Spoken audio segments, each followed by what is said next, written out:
السلام علیکم ورحمۃ اللہ وبرکاتہ نحمده ونصلي على رسوله الكريم اما بعد فاعوذ باللہ من الشیطان الرجیم بسم اللہ الرحمن الرحیم خیرکم من تعلم القرآن وعلمہ او کما قال علیہ الصلاۃ والتسلیمات۔ محترم سامعین و باپردہ سامعات، اللہ کا بڑا احسان اور کرم ہے کہ اللہ نے اس مشغول زندگی میں کچھ لمحہ ہمیں اپنے کلام کو سننے اور سمجھنے کے لیے وقت فارغ کرنے کی توفیق دی۔ الدارین ایجوکیشن سینٹر جو تعمیر ایجوکیشنل ویلفیئر ٹرسٹ کا ایک ذیلی ادارہ ہے، جس کا مقصد ہے اسکول کے بچے بچیوں کو دینی تعلیم اور اسلامی تربیت سے آراستہ کرنا، الحمدللہ 3 سال سے بحسن و خوبی وہ اپنے فریضے کو انجام دے رہا ہے۔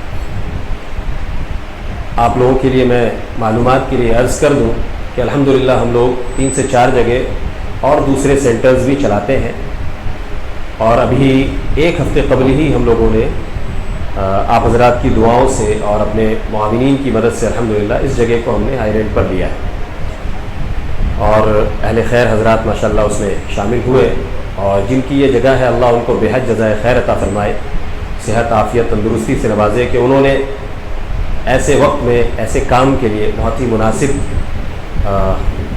طریقے سے پورے تعاون کے ساتھ ہم لوگوں نے اس جگہ انہوں نے ہمیں ہمارے حوالے کیا، اور انشاءاللہ امید ہے کہ مزید ان کے ذریعے سے انشاءاللہ تعاون ملتا رہے گا، اور ہم اور وہ مل کر اللہ نے چاہا تو اس علاقے کے لیے اللہ اور اس کے رسول صلی اللہ علیہ وسلم کی تعلیمات کو عام کرتے رہیں گے۔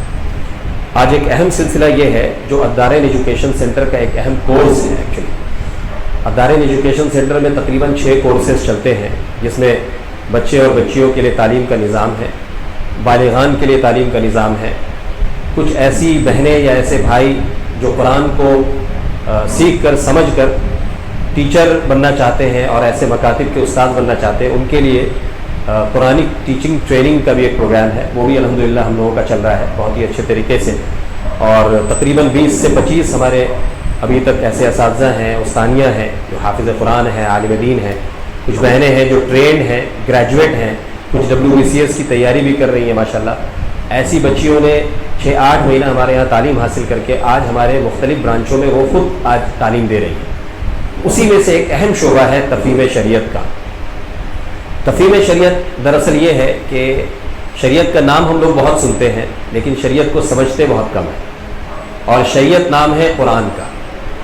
شریعت کا مطلب ہوتا ہے قوانین، اصول، کنڈیشنز، ٹرمز۔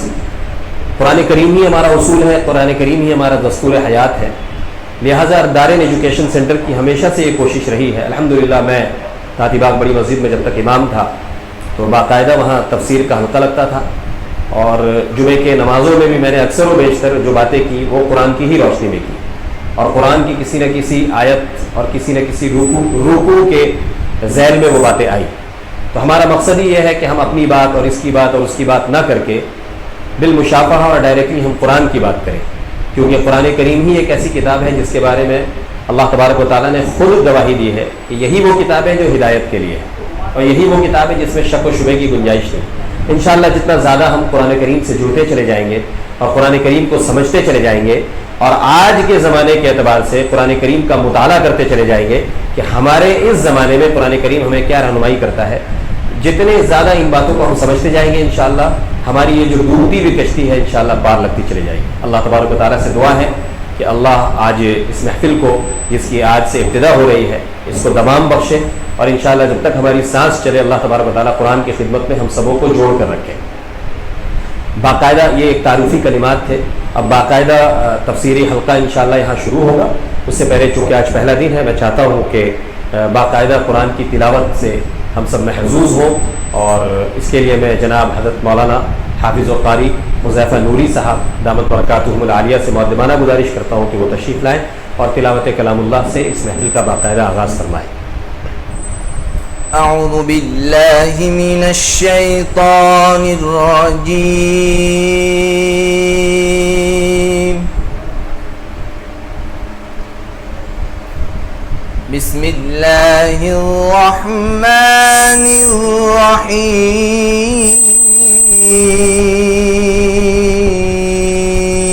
الرحيم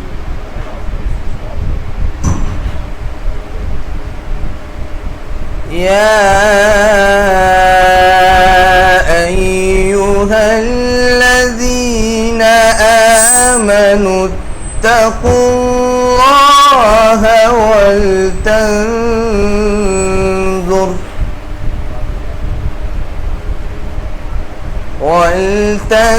ولتنظر نفس ما قدمت لغد واتقوا الله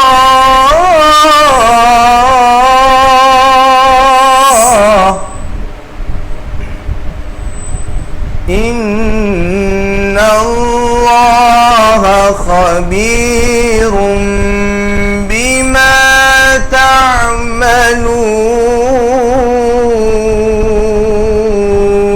تعملون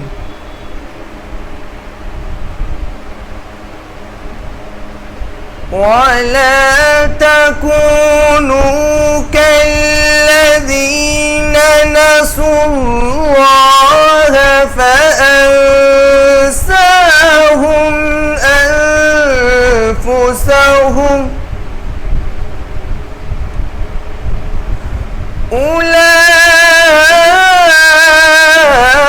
أولئك هم الفاسقون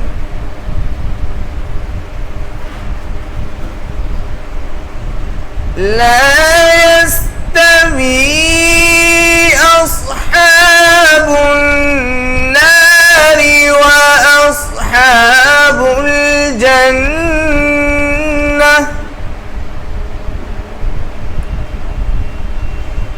أصحاب الجنة هم الفائزون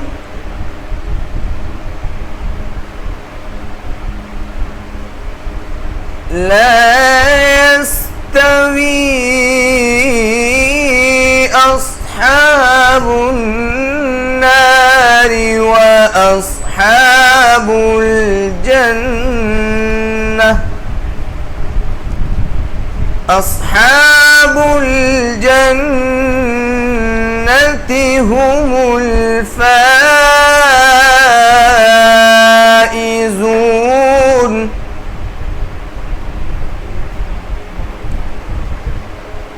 لو أنزلنا هذا القرآن على جبل لرأيته خاشعا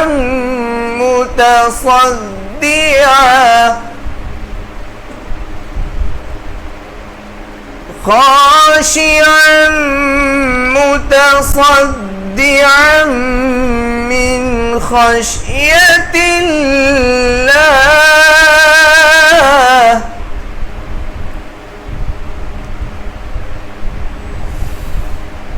لو أنزلنا هذا القرآن على جبل لرأيته خاشعا متصدعا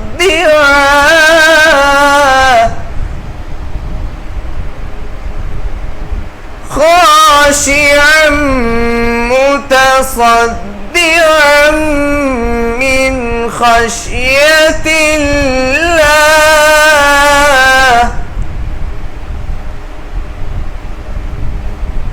وتلك الأمثال نضربها للناس لعلهم يتفكرون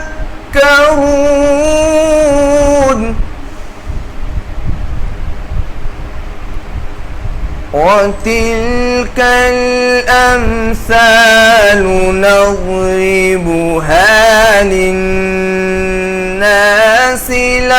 لعلهم يتفكرون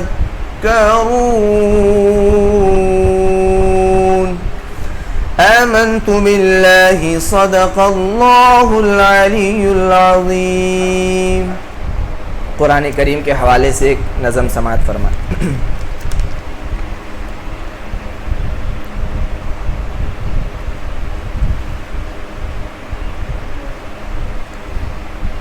فرشتے پر بچھاتے ہیں فرشتے پر بچھاتے ہیں فرشتے پر بچھاتے ہیں فرشتے پر بچھاتے ہیں حصول دین کے خاطر جو بچے گھر سے جاتے ہیں فرشتے پر بچھاتے ہیں فرشتے پر بچھاتے ہیں.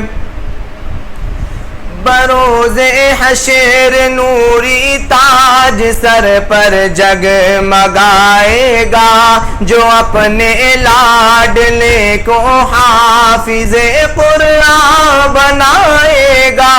خدا کے یہ کرم ان پر میرے آقا نے فرمایا وہ تم میں سب سے بہتر ہے. میرے آقا نے فرمایا کلام اللہ جو پڑھتے ہیں لوگوں کو پڑھاتے ہیں فرشتے پر بچھاتے ہیں فرشتے پر بچھاتے ہیں فرشتے پر بچھاتے ہیں فرشتے پر بچھاتے ہیں. اسی قرآن نے خالدی کو سیف اللہ بنایا تھا اسی قرآن نے حبشی کی عظمت کو بڑھایا تھا. یہی قرآن ہے جس نے مقدر کو بدل ڈالا. عمر ایمان لے آئے ہوا باطل کا منہ کالا. ملائک آسمانوں کے بہت خوشیاں مناتے ہیں فرشتے پر بچھاتے ہیں فرشتے پر بچھاتے ہیں فرشتے پر بچھاتے ہیں فرشتے پر بچھاتے ہیں. مٹا دے اپنی ہستی کو کلام پاک کے خاطر لٹا دے اپنا تن من دھن کلام پاک کے خاطر. لگے نہ کیوں تمام انسانیت کو ٹھوکرے ہر دم کہ قرآن کے بنا ہر سمت پہ ہے ظلمت ہر دم. وہ خوش قسمت ہے مال و زر جو قرآن پر لٹاتے ہیں فرشتے پر بچھاتے ہیں فرشتے پر بچھاتے ہیں فرشتے پر بچھاتے ہیں فرشتے پر بچھاتے ہیں. جزاک اللہ خیر الجزا.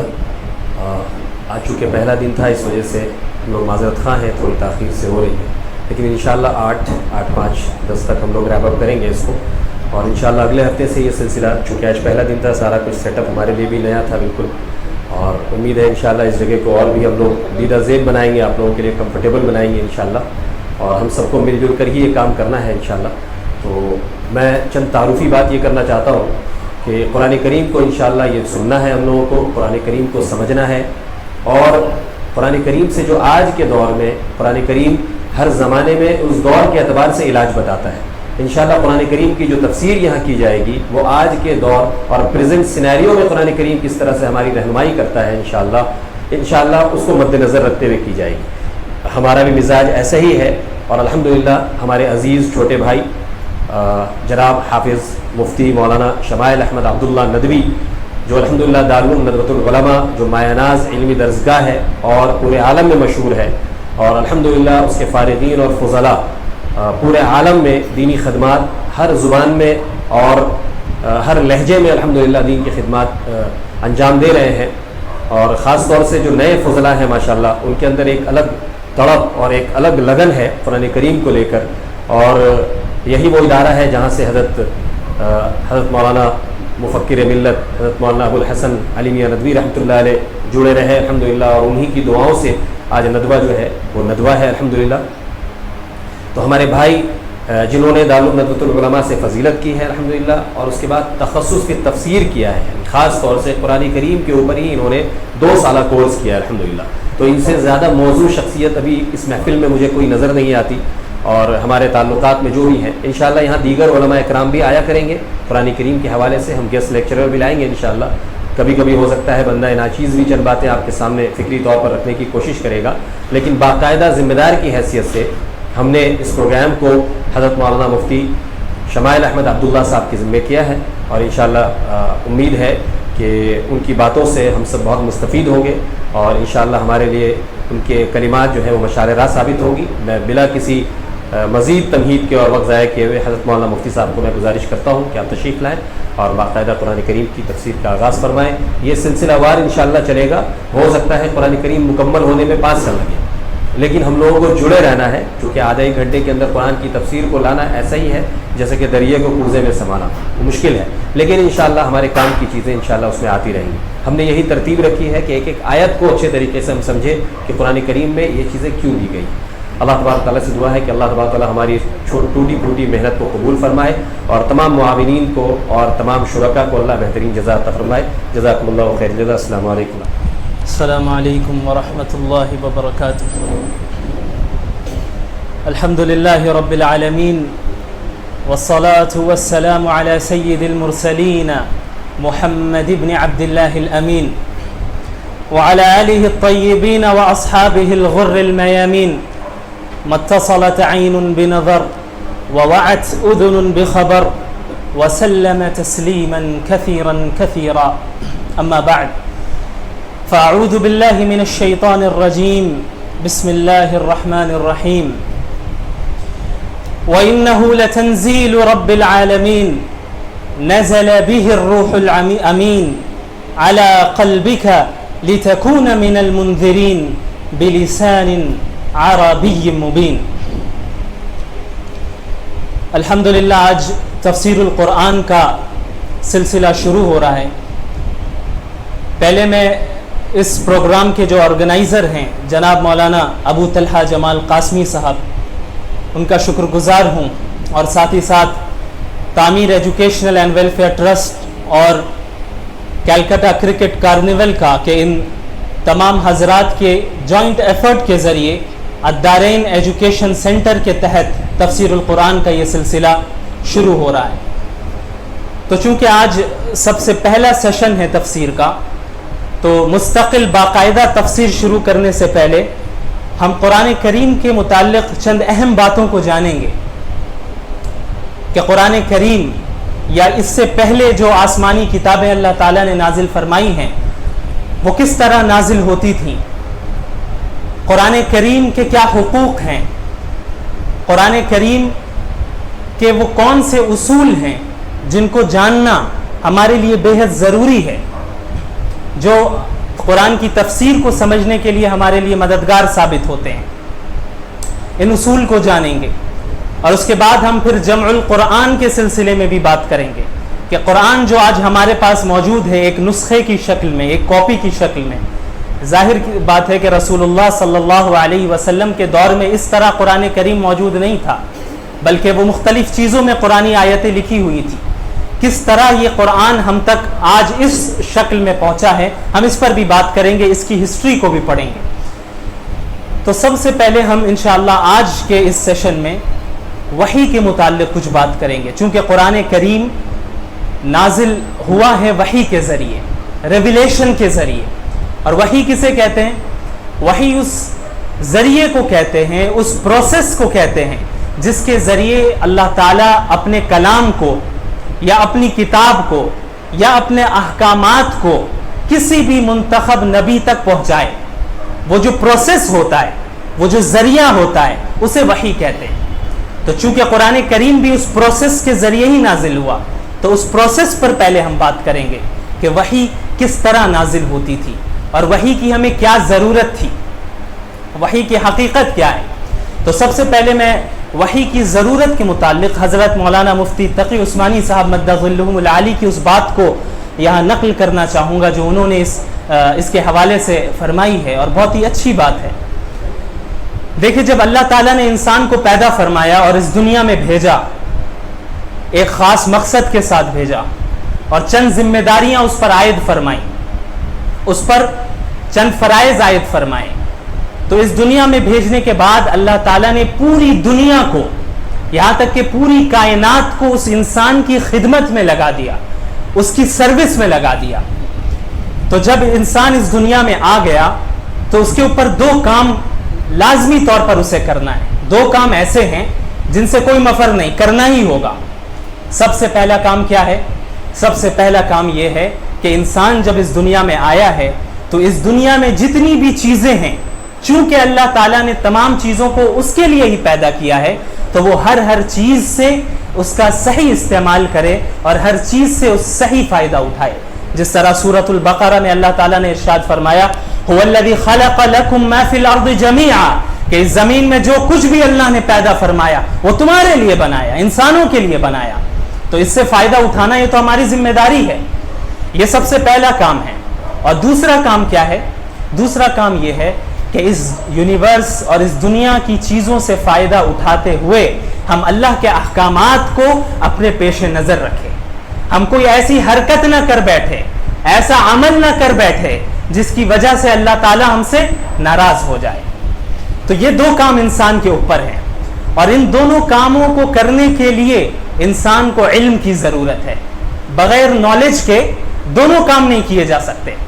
پہلا کام مثلا دنیاوی چیزوں سے فائدہ اٹھانا، جب تک انسان کو معلوم ہی نہ ہو کہ اس دنیا کی کون سی چیز میں کیا خصوصیت ہے اور کس چیز سے کس طرح فائدہ اٹھایا جا سکتا ہے، جب تک اس کا نالج نہ ہو، اس کا علم نہ ہو، تو کیا یہ ممکن ہے وہ فائدہ اٹھائے؟ اٹھا ہی نہیں سکتا۔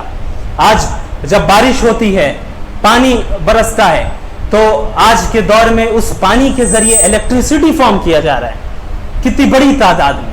اگر ہمیں معلوم ہی نہ ہو کہ پانی سے کس طرح الیکٹریسٹی فارم کیا جائے تو کیا ہم اس سے فائدہ اٹھا سکتے ہیں؟ کس زمین اس لائق ہے کہ اس پر کھیتی کی جائے، کون سی زمین میں کون سی کھیتی کی جائے، کیا ہم بغیر علم کے، بغیر نالج کے عمل کر سکتے ہیں؟ ایسا نہیں کر سکتے۔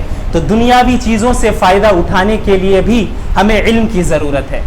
اسی طرح دوسرا کام جو اللہ تعالیٰ نے ہم لوگوں کے اوپر لازمی رکھا ہے وہ یہ ہے کہ اللہ کے احکامات کو پیش نظر رکھنا۔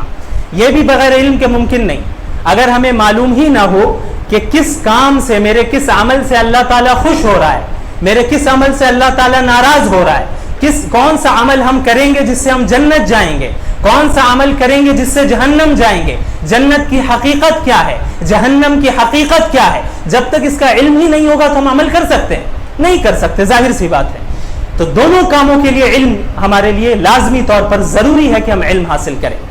تو جب اللہ تعالیٰ نے انسان کو اس دنیا میں بھیجا تو اس کے ساتھ تین ایسے ذرائع پیدا کیے، تین ایسی چیزیں پیدا کی جن کے ذریعے انسان ان دونوں کاموں کے علم کو حاصل کر سکتا ہے۔ سب سے پہلا ذریعہ انسان کے حواس ہے، انسان کے سینس آرگنز ہیں، جسے ہم آنکھ ہے، کان ہے، ناک ہے، زبان ہے، ہاتھ پیر ہے، یا پھر اسکن بولیے، اسکن ہے، یہ سینس آرگنز ہے۔ یہ سب سے پہلا ذریعہ ہے جس کے ذریعے انسان کوئی بھی علم حاصل کرتا ہے۔ پھر دوسرا ذریعہ اللہ تعالیٰ نے کیا پیدا فرمایا؟ وہ عقل ہے، کہ انسان کی عقل ہے، انسان اپنی عقل کے ذریعے بھی علم حاصل کرتا ہے۔ اور تیسرا ذریعہ جو اللہ تعالیٰ نے پیدا فرمایا علم حاصل کرنے کے لیے وہ وحی ہے، وہ ریویلیشن ہے۔ اور ان تینوں ذریعوں کی ایک لمٹ ہے، ہر ایک ذریعے کی ایک خاص حد ہے کہ اس حد کے آگے وہ ذریعہ آپ کو کام نہیں دے سکتا، وہ جواب دے دے گا وہ ذریعہ۔ اب آپ کو اگر اس ذریعے کی لمٹ تک اگر آپ پہنچ گئے، اس لمٹ کے بعد اگر آپ کو علم حاصل کرنا ہے تو اب اس ذریعے کو چھوڑ کر دوسرے ذریعے کو اختیار کرنا ہوگا۔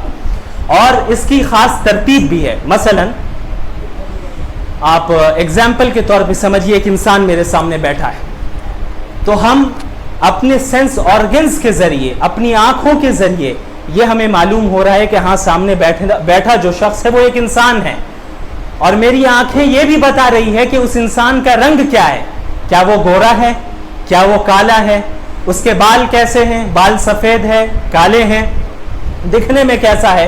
تو یہ ہمیں اس چیز کا علم کس سے ہو رہا ہے؟ سینس آرگنز کے ذریعے ہو رہا ہے. اب آپ بتائیں کہ اگر ہم اپنی آنکھوں کو بند کر لیں اور یہ اندازہ لگانا چاہے، ٹھیک اندازہ کہ اپنے عقل کے ذریعے ہم معلوم کریں کہ سامنے رنگ کون سا رنگ ہے، اس انسان کا کیا رنگ ہے، دکھنے میں کیسا رکھتا ہے، تو کیا یہ ہم معلوم کر سکتے؟ نہیں کر سکتے. اس چیز کو اگر معلوم کرنا ہے تو ہمیں سینس آرگنز کا ہی استعمال کرنا ہوگا. جو پہلا ذریعہ ہے اسی کو استعمال کرنا ہوگا. تو پہلے ذریعے کی بھی ایک لمٹ ہے. اب مثلا وہ انسان سامنے بیٹھا ہے، میں نے اپنی آنکھوں کے ذریعے پہچان لیا کہ اس انسان کا رنگ کالا ہے، گورا ہے، دکھنے میں کیسا ہے. اب اس انسان کو تو میں دیکھ رہا ہوں، لیکن میری عقل بھی مجھے یہ بتا رہی ہے، میرا علم مجھے یہ بتا رہا ہے کہ اس انسان کی کوئی نہ کوئی ماں ضرور ہے، کسی نہ کسی نے اسے پیدا ضرور کیا ہے. اگرچہ ہم اپنی آنکھوں سے اس کی ماں کو نہیں دیکھ رہے، ہم نہیں دیکھ رہے اس کی ماں کو، دکھ تو صرف وہ انسان رہا ہے، لیکن ہمارا علم بتا رہا ہے کہ کوئی نہ کوئی تو ماں رہی ہوگی اس کی، تبھی تو یہ پیدا ہوا. انسان آسمان سے تو نہیں آتا. تو معلوم ہوا کہ جو حواس خمسہ، فائیو سینس آرگنز کی جو لمٹ تھی وہ اتنی ہی تھی کہ ہم محسوس کر سکتے تھے، دیکھ سکتے تھے. اب اس کے آگے کا کوئی علم حاصل کرنا ہے تو اب ہمیں وہاں پہ دوسرا ذریعہ اختیار کرنا پڑا، وہ ہماری عقل ہے. ہماری عقل بتا رہی ہے کہ نہیں، یہ انسان آسمان سے نہیں آیا بلکہ کسی عورت نے ضرور اسے جنا ہے. اب یہ عقل کا دائرہ شروع ہوا. غرض میری سمجھ رہے ہیں آپ کہ جہاں تک حواس خمسہ، سینس آرگنز کا تعلق ہے وہاں تک عقل کا کوئی دخل نہیں. جہاں پر سینس آرگنز کی لمٹ ختم ہوئی وہاں سے عقل کا کام شروع ہوا. اسی طرح عقل بھی غیر محدود رہنمائی نہیں کرتا. عقل کی بھی ایک لمٹ ہے، ایک دائرہ ہے، ایک حد ہے. اس حد کے آگے بھی اب ہم کچھ جاننا چاہیں، کوئی ضروری معلومات جاننا چاہیں تو اب ہمیں تیسرا ذریعہ اختیار کرنا پڑے گا. مثلا وہ انسان سامنے بیٹھا ہے، میری آنکھوں نے بتا دیا وہ دکھنے میں گورا ہے، میری عقل نے بتا دیا کہ اس کی ضرور کوئی نہ کوئی ماں ہے، لیکن اب مجھے یہ جاننا ہے کہ اسے اس دنیا میں کیوں پیدا کیا گیا، یہ کون سا عمل کرتا ہے کہ اس کا خدا خوش ہوتا ہے، کون سا عمل ایسا کرتا ہے کہ اس کا خدا ناراض ہوتا ہے. کیا یہ ہم عقل سے معلوم کر سکتے ہیں؟ نہیں کر سکتے. اب ہمیں تیسرے ذریعے کی ضرورت پڑے گی جس کا نام ہے وحی، ریویلیشن. اب یہ وحی ہمیں بتائے گی کہ ان سوالات کا جواب دے گی وحی، انسان کی زندگی کے ان سوالات کا جن کا جواب انسان کے سینس آرگنز اور اس کی عقل نہیں دے سکتے. اب اس بات سے یہ بھی واضح ہو جاتا ہے کہ کیونکہ بنیادی طور پر وحی کی اسی وقت ضرورت پڑتی ہے جہاں پر عقل کام نہیں دیتی، اس لیے ہر بات وحی کی، ہر پہلو سے ہماری عقل میں سمجھ میں آ جائے یہ ضروری نہیں. اگر کوئی شخص یہ کہے کہ اسلام کی یہ بات، قرآن کی یہ بات تو میرے عقل میں نہیں آتی اس لیے میں نہیں مانوں گا، یہ تو اسی شخص کے جیسا ہو گیا جو یہ کہے میں اس کی ماں کو تو نہیں دیکھ رہا اس لیے میں یہ یقین کرتا ہوں کہ یہ آسمان سے آیا. نہیں، آپ کے پہلے ذریعے کی لمٹ ختم ہو گئی، اب آپ کو تیسری چیز کی ضرورت ہے، دوسری کی ضرورت ہے، تیسری کی ضرورت ہے. تو جس طرح رنگ کا پہچاننا یہ آنکھوں کا کام ہے، عقل کا نہیں، اسی طرح دینی عقائد کا جاننا یہ وحی کا کام ہے، اس کا علم دینا وحی کا کام ہے، نہ کہ انسانی عقل کا. بات کلیئر ہو گئی، واضح ہے بالکل.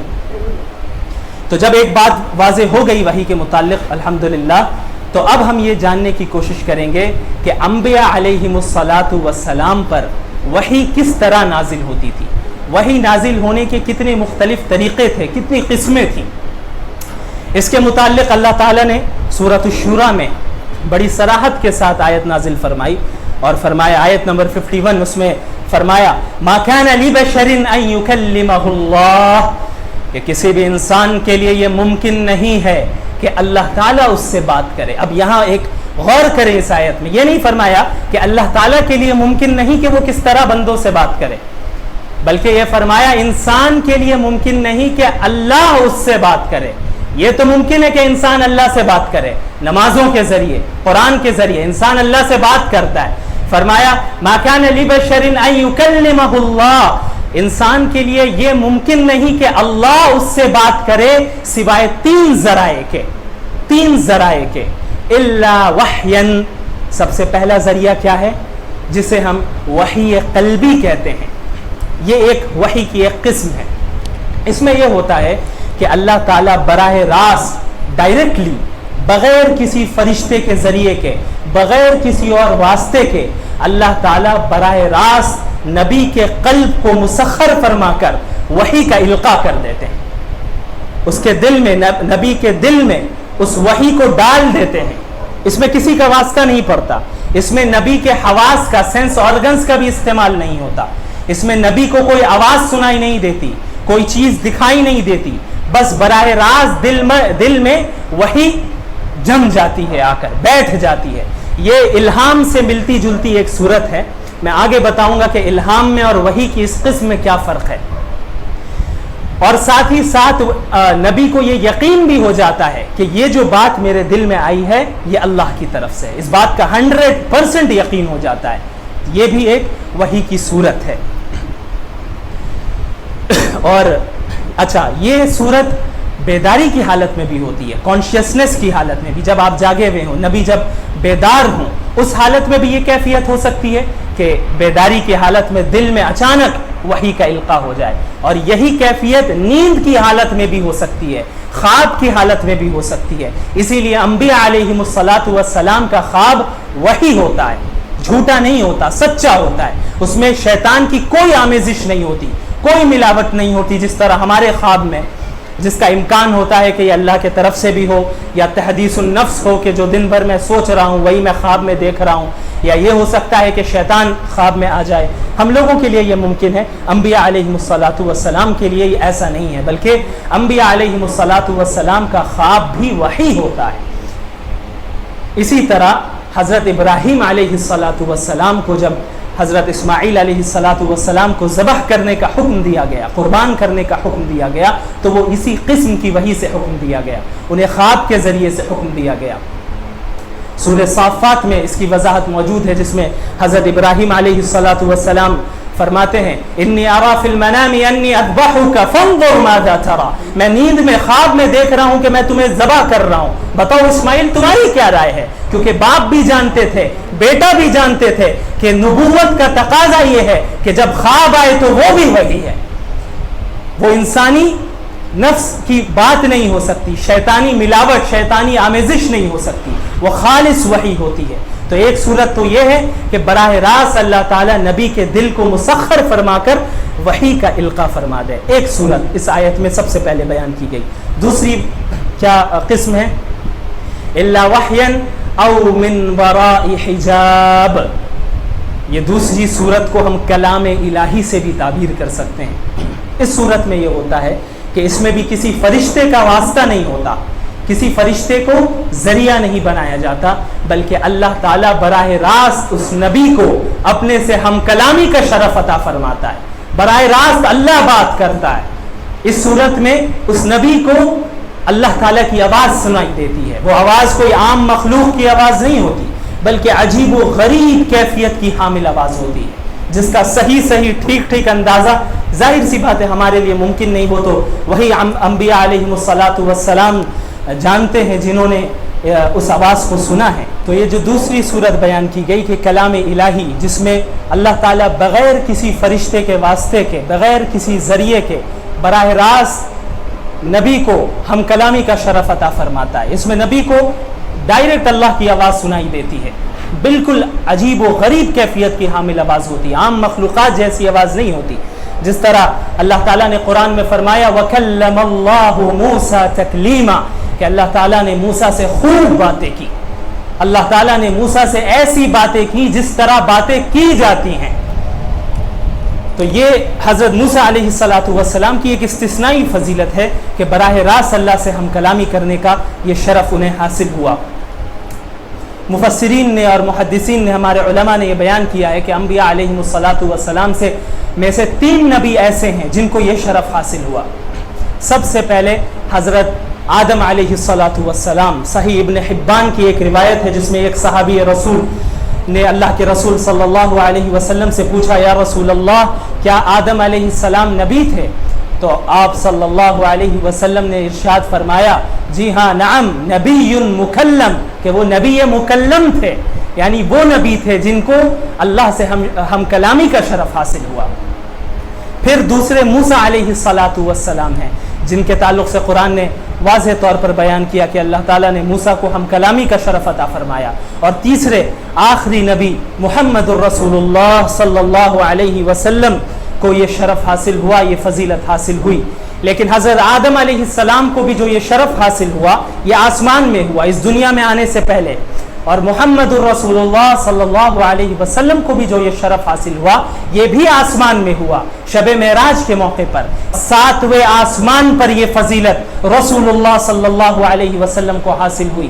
لیکن اس دنیا میں رہتے ہوئے بیداری کی حالت میں، کانشیسنس کی حالت میں اگر کسی نبی کو یہ فضیلت حاصل ہوئی ہے تو وہ موسیٰ علیہ السلام ہے کہ براہ راست اللہ سے ہم کلامی کا شرف حاصل ہوا۔ یہ ہوئی دو صورتیں۔ تیسری صورت جو اس آیت میں بیان کی گئی الا وحیا او من وراء حجاب او يرسل رسولا فيوحي باذنه ما يشاء۔ تیسری صورت یہ ہے کہ اللہ تعالیٰ اس نبی کے پاس کسی فرشتے کو بھیجتا ہے، اپنے پیغام اس فرشتے کے ذریعے اس نبی تک پہنچاتا ہے، اور وہ فرشتہ اس نبی کے پاس اللہ تعالیٰ کا پیغام لا کر پہنچا دیتا ہے۔ یہ تین صورتیں ہیں۔ اچھا، اس میں ایسا بھی ہوتا ہے کہ کبھی وہ فرشتہ اپنی اصل شکل میں نبی کے سامنے ظاہر ہو جاتا ہے، یہ بہت کم ہوتا ہے لیکن ایسا بھی ہوا۔ اور دوسری صورت یہ ہوتی ہے کہ وہ فرشتہ دکھائی نہیں دیتا بلکہ بس ان کی آواز سنائی دیتی ہے، نبی کو ان کی آواز سنائی دیتی ہے، وہ دکھائی نہیں دیتے۔ اور کبھی کبھی ایسا ہوتا ہے کہ وہ فرشتہ انسانی شکل میں نبی علیہ السلام کے پاس تشریف لاتے ہیں اور اللہ تعالیٰ کا پیغام پہنچاتے ہیں۔ تو یہ تین صورتیں، تین طریقے، تین قسموں کو بیان کیا گیا ان آیتوں میں، اس آیت میں، جن کے ذریعے تمام انبیاء علیہ السلام کو مخاطب کیا جاتا ہے۔ ان تین طریقوں میں سے ہی کسی طریقے سے مخاطب کیا جاتا ہے، اور بعض انبیاء علیہ السلام کو یہ خصوصیت، یہ فضیلت حاصل ہے کہ تینوں طریقے سے انہیں مخاطب کیا گیا۔ آج چونکہ پہلا سیشن ہے اس لیے ہم اتنے پر ہی اکتفا کریں گے انشاءاللہ۔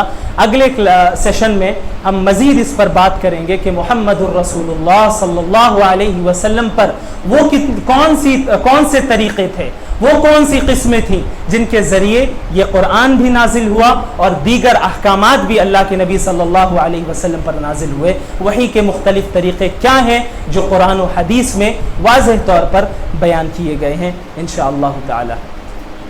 آج اتنے پر ہی اکتفا کرتے ہیں۔ جزاکم اللہ خیرا وآخر دعوانا الحمدللہ رب العالمین۔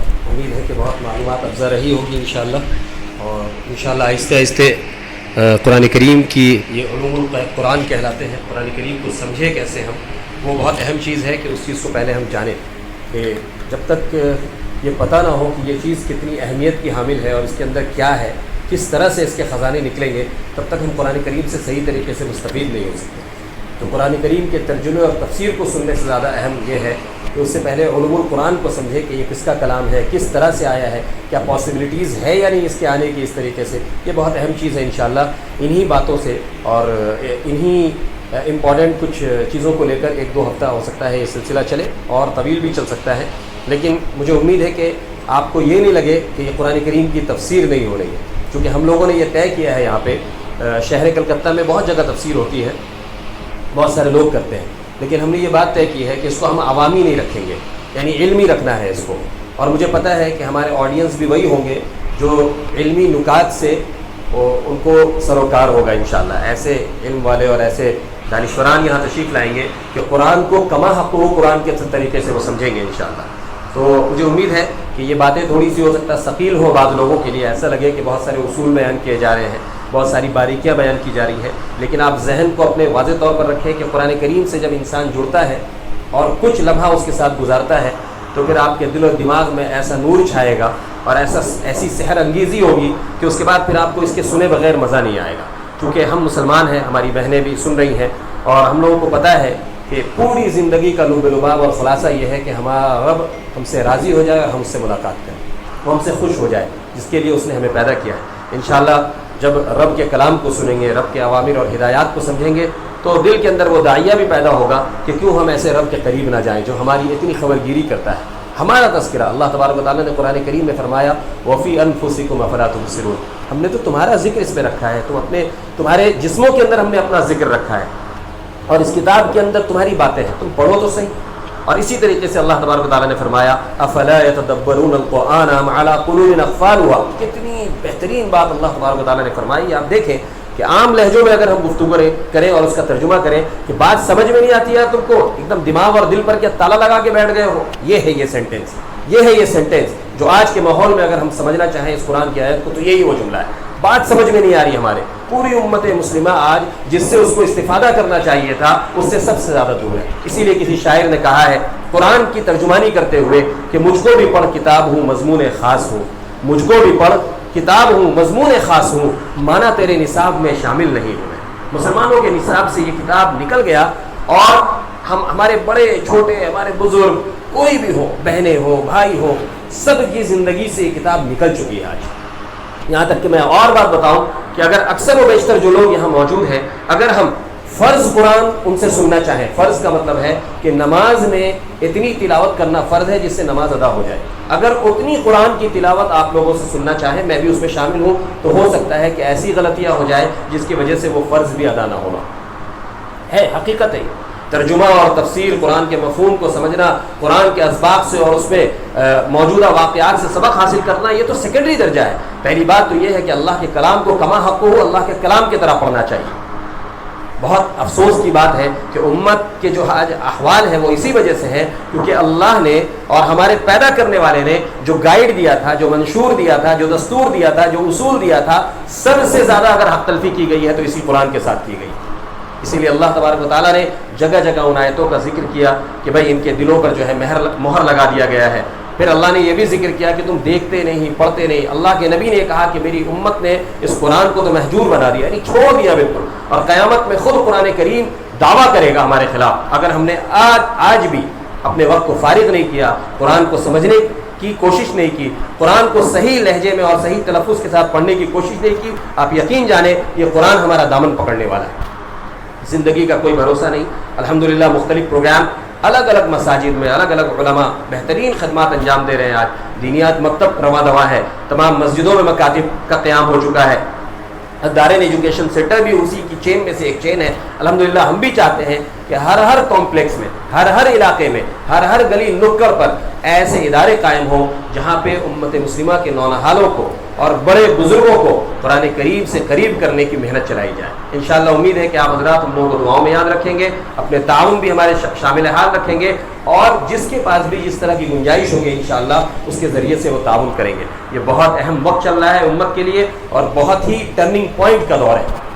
اس وقت اگر ہم نہ سنبھلیں تو آپ سمجھ لیں کہ تاریخ میں ہمارا نام و نشان مٹا دیا جائے گا، اور اللہ تبارک و تعالیٰ کو ایسے لوگوں سے جو لوگ اللہ کی مان کر زندگی نہ گزار رہے ہوں اس سے کوئی سروکار نہیں ہوتا۔ وہ اللہ کی نگاہ میں وہ کیڑے مکوڑے کی طرح ہیں، جس طرح سے ہم راستے میں چلتے ہوئے چونٹیوں کو رونتے چلتے ہیں اور ہمیں پتہ بھی نہیں چلتا کہ ہم نے کتنی چونٹیوں کو ہلاک کر دیا اور رون دیا، اس طریقے سے ہماری ذات ہو جائے گی۔ لیکن امید ہے اللہ تبارک و تعالیٰ سے کہ اللہ تبارک و تعالیٰ ہر دور میں کچھ لوگوں کو ایسے تیار کرتا ہے جو اس زمانے میں اللہ کے نبی صلی اللہ علیہ وسلم کی پیاری امت کی نیا کو پار لگاتے ہیں۔ انشاءاللہ ہم بھی اللہ سے دعا گو ہیں کہ اللہ نوجوان علماء اکرام کو، مفتیان اکرام کو اس بات کی توفیق دے اور ہم لوگوں کو ان جیسے لوگوں کی قدردانی کی توفیق دے۔ یہ بہت اہم بات میں بتا رہا ہوں، دکان کھول کر بیٹھا ہوا ہے آدمی، گاہک نہ آئے، یہ دینی ادارے ہیں نا، یہاں اگر اپنے بچوں کو نہ بھیجا، ہم نے اپنی بچیوں کو نہ بھیجا، ہم نے خود اپنے آپ کو نہ بھیجا اور اپنے آپ کو لے کر نہیں آئے محتاج بن کر، خدا کی قسم کھا کر کہہ رہا ہوں کبھی بھی آنکھ بند ہو جائے گی اور اس کے بعد کفے افسوس بنتے رہ جائیں گے کہ کوئی فائدہ زندگی کا نہیں۔ بہت ضروری ہے کہ ہم وقت پر آنکھ کھولیں انشاءاللہ۔ اللہ تبارک و تعالیٰ کی ذات سے امید ہے انشاءاللہ ہماری اس محفل کو اللہ تبارک و تعالیٰ قبول کریں گے انشاءاللہ ہمارے لیے، اور اس مکان مالک کے لیے انشاءاللہ صدقہ جاریہ بنائیں گے۔ جو بھی لوگ اس میں معاونت کر رہے ہیں اللہ تبارک و تعالیٰ ان کے لیے، ان کی نسلوں کے لیے عافیت کا ذریعہ اور دینی علوم سے شناسائی کا ذریعہ بنائے گا انشاءاللہ۔ ہمارے بیچ، میں نے شروع میں تعارف نہیں کرایا، معذرت خواہ ہوں، ہمارے بیچ ایک بہت عظیم مفتی